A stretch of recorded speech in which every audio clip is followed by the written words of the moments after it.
So, how many of you, nope, inside the door, yep. Do that. How many of you in the last, let's say, four sports seasons, so in the last, like this fall or in the last year, have quit a sport? You quit? Quit? Who else has quit a sport? Dave, why'd you quit? Just because I wanted to focus more on school. Okay. Cool. Chris, why'd you quit? Oh, I thought you said like 40 years. Oh, no. In the last, like, year, like 4 semesters or whatever. Reynolds, why'd you quit? I quit soccer last fall. Okay, okay. I quit soccer over the summer Why did you quit? because I hated it. Okay, cool. Chloe, you quit something, you said? No? Mark, did you quit something? I quit wrestling at school. Why did you quit? I hated the coaches. Okay, cool. Oh, So, was one practice. Yeah, none of you said the answer I was hoping for, but that's fine. I'll tell you my own life then. I played basketball in 5th grade for the YMCA. Yeah. And I was terrible. I was really bad. But I was like, cool, I'm going to go up. I'm going to practice like all the time. Because like Michael Jordan was cut his freshman year from his high school team. So he ended up being great. So I'm going to be like that. And I'm just going to be terrible at first. And I'm going to practice a ton and get really good. And someday be great. So I played a little bit in middle school, but not like for the middle school team. Just kind of like, I think some more other like club, something. And then got to high school. My freshman year I was on C squad. I was like, cool, like it can only get better from here, right? I scored, I think, 2 points my freshman year. Woo! 1 basket. I And maybe I scored 2 baskets. And then the next year I played, and I was like, oh, we're so much better this year, we're beyond varsity!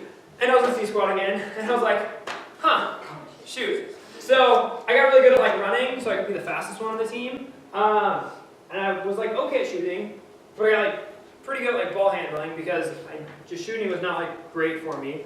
And then the next, and I scored more points that year. Like I was one of the starters on the C squad that year. And then my junior year, it was like nearing basketball season again, and I really evaluated myself. And I was like, you know what? I am terrible at this. Like I just am straight up bad. That's why I've been on C squad for 2 years, and I'm probably going to be on C squad again because I haven't gotten any better, and everyone else has gotten way better. They've all done club, they all played summer ball, I didn't do any of that, and I'm just going to suck again. So I quit. And it was because I'm just not very good. I'm still not very good at basketball. Avery beats me like 21-3. Like it's ridiculous. It's just not even funny. And probably most of you could probably beat me as well. I'm just horrible. So, how crazy would it be if suddenly the Los Angeles Lakers called me up and said, Chase, we saw the footage from your freshman year. We want you to be on the team. It's a prank. I'd probably think it was a prank, and then I'd probably say, you definitely have the wrong Chase Baxter. And then I probably just wouldn't show up. But maybe I would. So let's say Maybe you would. let's say they were like, no, like you went to West Valley, you graduated in 2008, like I know who you are, and we want you on the team. And they're like, okay, cool. So I went to Los Angeles, I moved there, and they're like, we want you to be a starter. And like we did like tryouts and like preseason stuff, and I wasn't very good, but they were like, you're so good, we love you, we want you to start.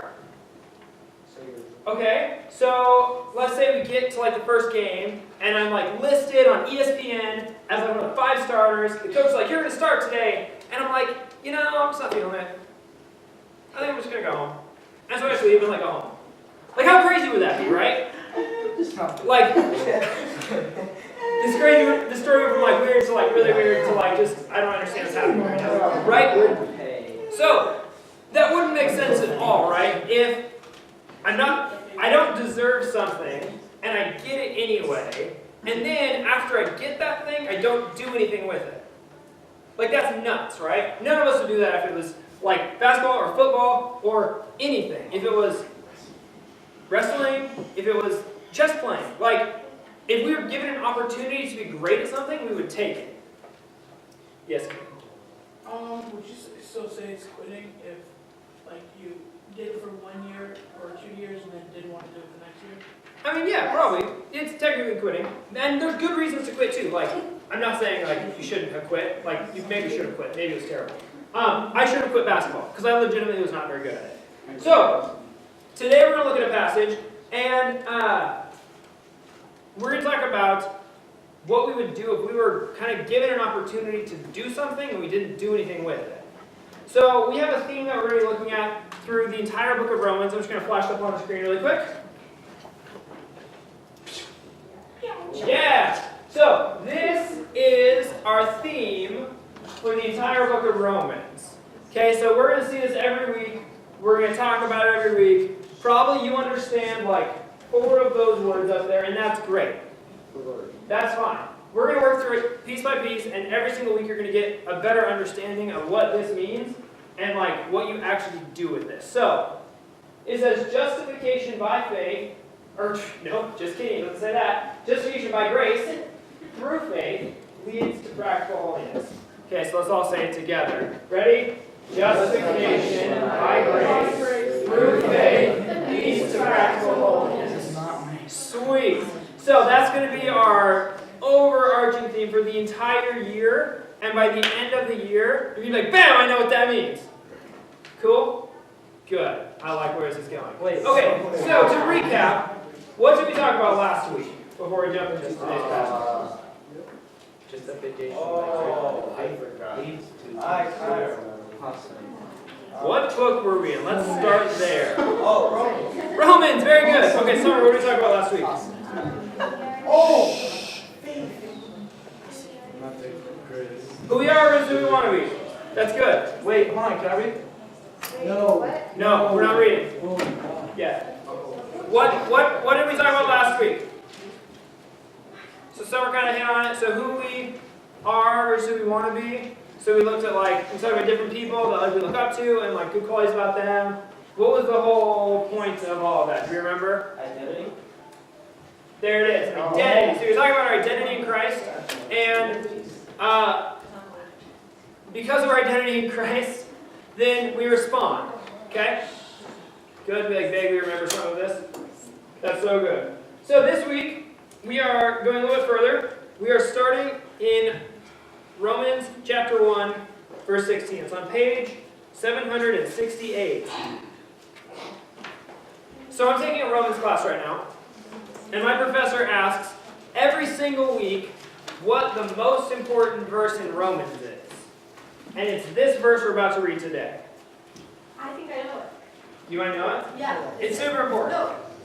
Is it Romans 3:23? No, that's going to be in a few weeks. That is super important. That's not what we're talking about. So this verse is like super important. This one like is kind of the summary of the rest of the book of Romans. Okay, so up to this point, the first 15 verses, he's kind of just introducing himself and talking about the Roman church and his self and like his life. And then what Paul does, he kind of does this thing where he's talking about something. He's like talking about this thing, and then he then explains what this thing is. And then like there'll be this thing here, we'll call it a triangle. And then he'll have a triangle he'll talk about, and he'll explain the triangle then. And then there'll be like a star in here, and then there'll be a star here that he'll then explain. So, this is the very first thing that he's talking about. This is like the main, if you were to sum up the entire book of Romans in 1 or 2 verses, this is it. Alright, so Romans 1:16. For I am not ashamed of the gospel, because it is the power of God that brings salvation to everyone who believes. First to the Jew, then to the Gentile.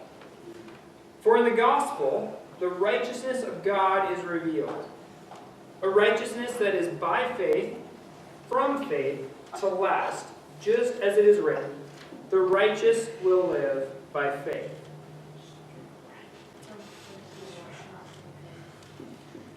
From faith to last. That's by faith, from first to last. You're right. So different translations say different things. So we're going to talk about that because that's actually super important. So what's he talking about here? There's a bunch of big words, and we're going to go through some of them. So, what's the gospel? Anyone have like a definition you like to throw out there just for fun? The gospel. Bible, that's good. Bible's there, yeah. Word of God. The Word of God, okay. Matthew, Mark, Luke, John are the Gospels, yes. Good, good. Let's go. Okay. Was there more? What's the? Okay, Cam, come on over here. How do we do this?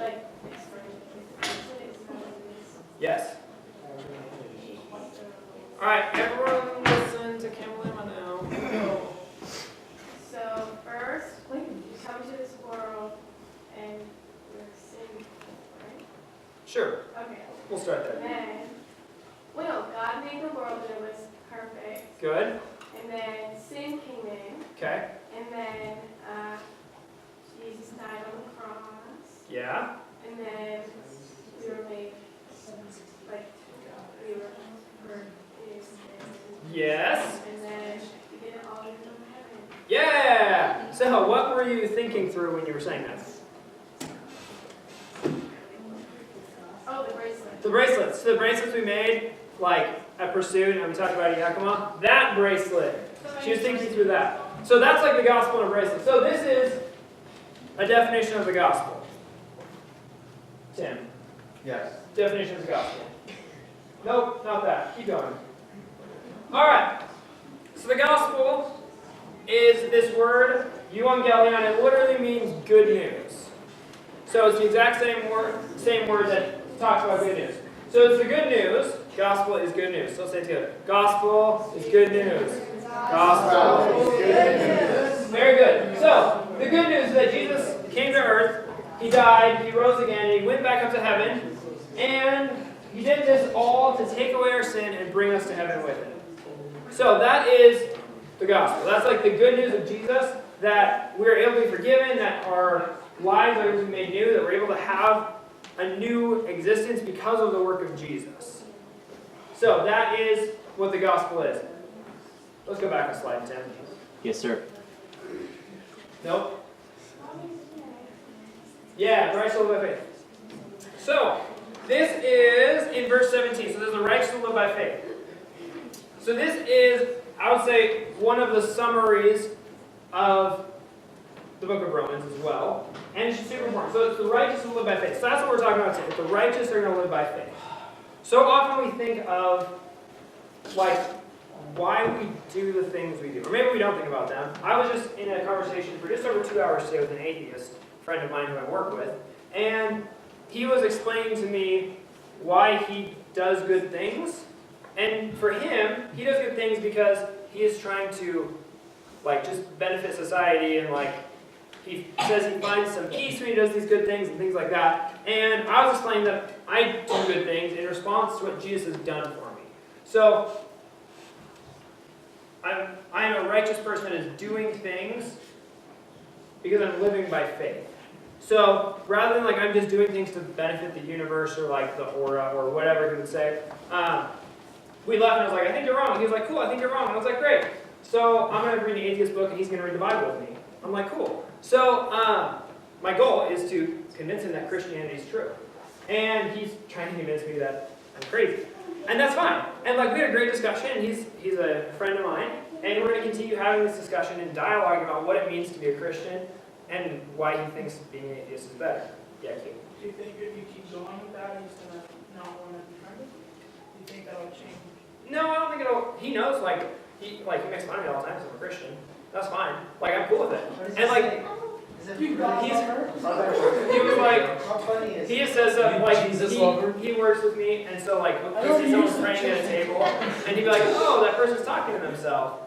Like when people are praying, and like just stuff like that. Like he says it all the time. He knows I'm a Christian, and so we just have good discussions about it. And like we're able to talk about this. And so this is what we were talking about for a lot of our conversation of what it means to actually do good things and why we do them. So the righteous will live by faith. So then there's another word we're going to define. So first one is gospel, which means what? Good news. Good news. Got it. Next word is. These are words that are in here. Salvation. Okay, so it says, the power of God that brings salvation to everyone who believes. So, salvation is this. So we believe that the world is dying. My atheist friend doesn't believe this. He thinks that, like, there's not, like, good people or bad people. Like, everyone just dies and that's it. But we believe that, like, people are dying and they're actually going to hell if they don't know Jesus. So, we have actually earned hell, we deserve hell, and that is what we've earned with how we lived our lives. We were born sinful, we live sinful lives, we do selfish things, we do evil things. Not all the time, but a lot of our lives is meant to be self-focused. And so what salvation is saying that even though we deserve hell, that Jesus came to save us from that. That he is saving us, so salvation is like a saving. So we have gospel, which means good news. Gospel, which means Gospel equals Lord. gospel equals good news. And then we have salvation, which equals saving. So saving us from hell, like literally. So salvation is saving. Salvation is saving. Salvation is Saving. saving. So good. Yes, Ron. What's that thing about, like, the religion where people think that you have to do, like, a certain amount of, like, good things? Like every other religion besides Christianity. Is that what your friend is? He's just a straight up atheist. He doesn't believe in God. He doesn't believe that there's an eternity. He doesn't believe in any of those things. So he just does good things to be, like, a nice person? Yeah. Okay. Yep. And he's a nice guy. But I believe that he's not saved.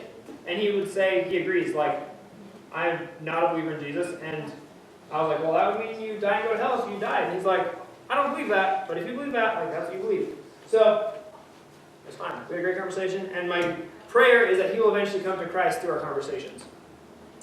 So, gospel is good news. Salvation is saving. Next word, justified. Righteous. Righteous is the next word. So it says, in verse 17, so let's look at 17 together. For in the gospel, so what's the gospel? Good news. Good news. So in the gospel, in the good news, the righteousness of God is revealed. So, what is righteousness? Hey, look at that. I have any definition up here. So it's right standing with God. It's holy. It's set apart. It's right living. It is something where you actually are something different. So a righteous person is not someone who just does a bunch of good things. A righteous person is someone who God has said, hey, like, I'm setting you apart and making you righteous.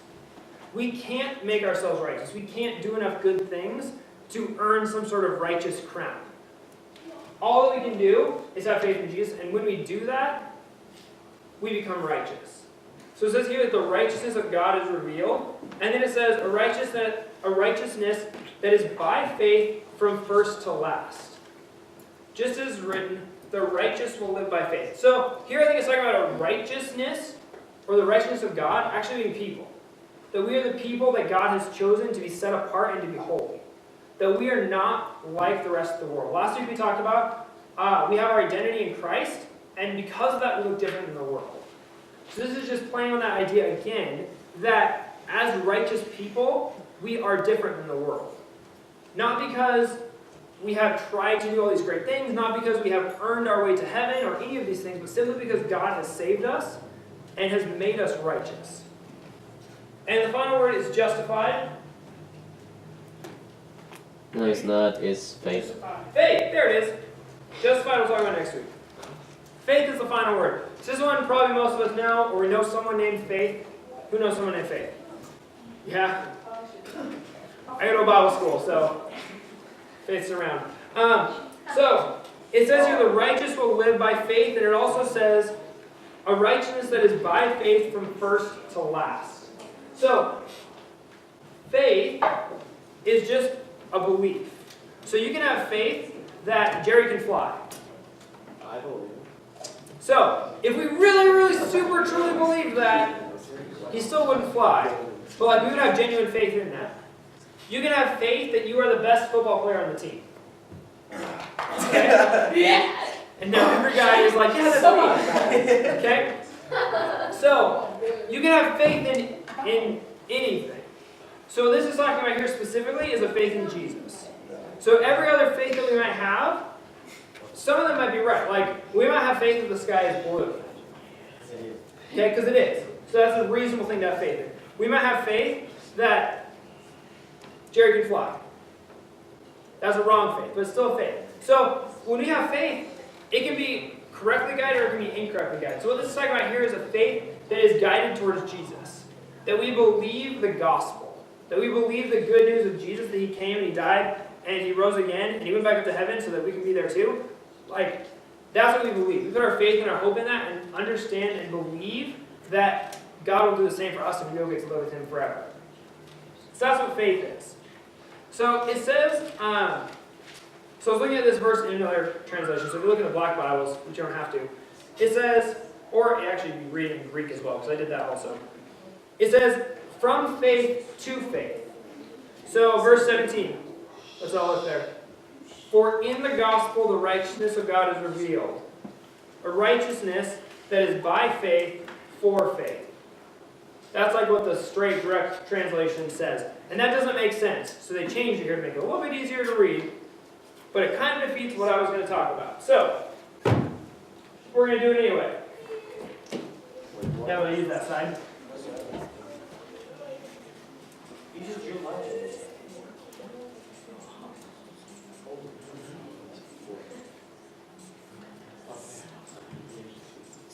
Alright, from faith for faith.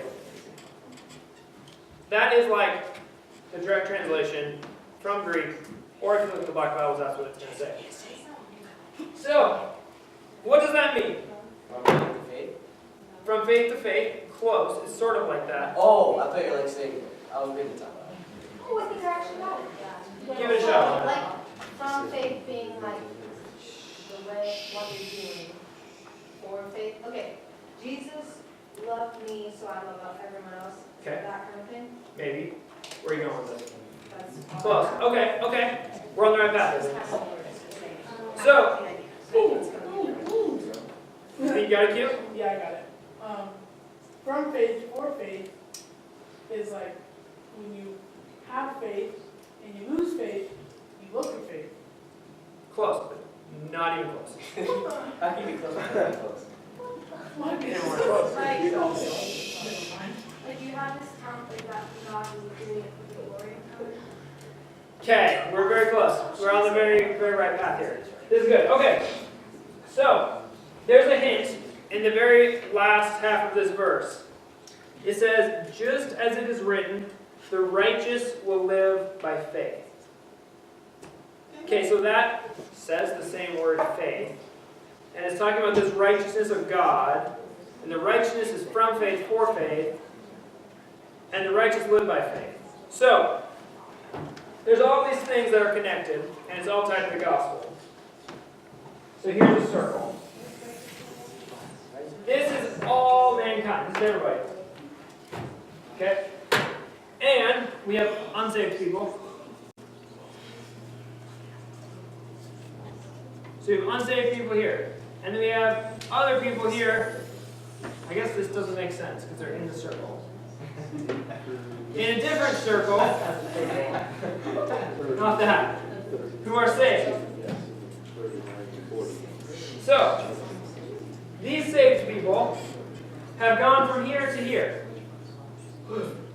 And they have done that by this thing called faith. So, from faith is this. It's the process of going from being unsaved, and in this circle of everybody, to this circle of being saved. So you have faith in Jesus, and you receive salvation, which is being saved. Okay, we track with all the words. This is the gospel here, the good news, gospel, just so we have all our definitions. You have faith in this, it does this, it gets you from there to here. Okay?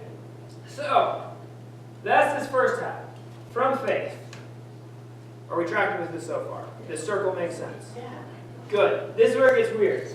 It doesn't get that weird. But this circle here is not meant to just sit there. This circle is meant to do something. And I believe this circle is meant to act in faith. So you're saved from faith. So by faith. To do something else. And that act that you're doing is called faith. So it says in the end of verse 17, the righteous will live by faith. So what that's talking about is this action here that happens after you have faith in Jesus. So this action here is like good things. Okay? So like, let's say, feeding homeless people.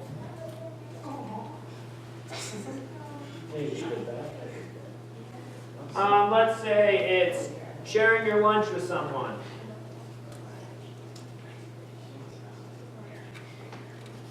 Maybe it's doing the dishes, okay?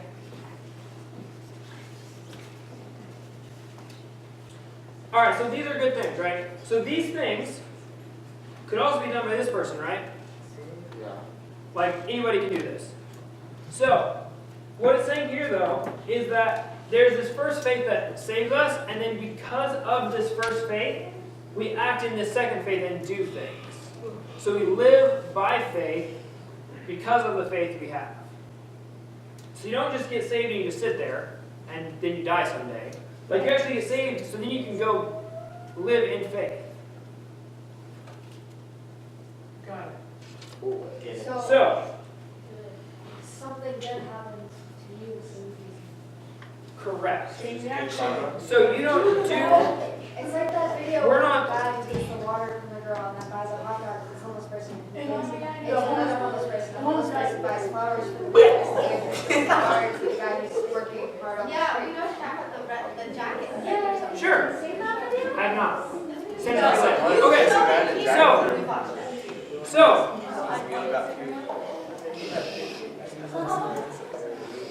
so a lot of people believe that through faith you become, or through righteousness you become faith, I guess, or you become saved through your righteousness. So a lot of people believe that you can go from like here to here and do all these good works, and because you're doing these good works, you can be saved.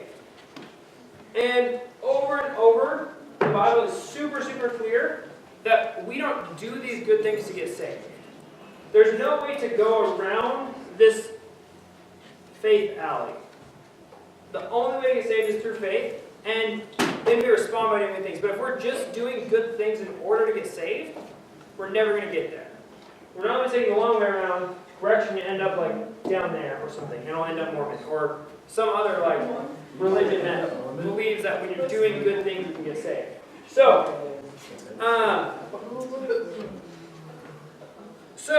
what does it mean to live by faith? We talked about like doing the dishes or homeless people, right? So there's a couple things that you live by faith. So we have the first thing, we have the from faith, we have the getting saved through the gospel, and then we have the doing things through faith. Okay? You tracking? So, wouldn't it be great if there was like a list somewhere, and we could just say, hey, these things like are what it looks like to live by faith. Wouldn't that be super helpful? Yeah. Yes, that would be great. Yeah. So we do have one. In Romans 12. It's like 4 pages over.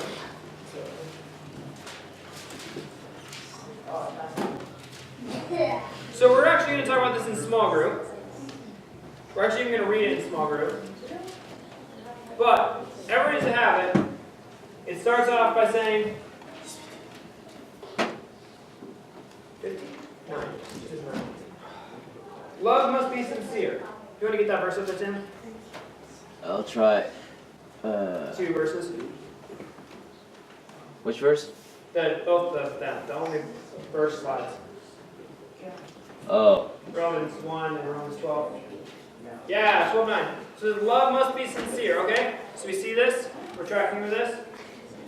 Yeah. Cool, so we're going to go to small group and we're going to keep in mind the from faith that you are saved through faith in the gospel, through believing in Jesus.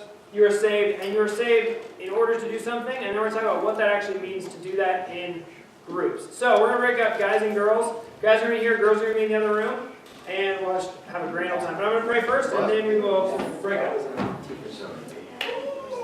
We So let's have pray. 1, 2, 3, So 4, 5, let's pray. 6.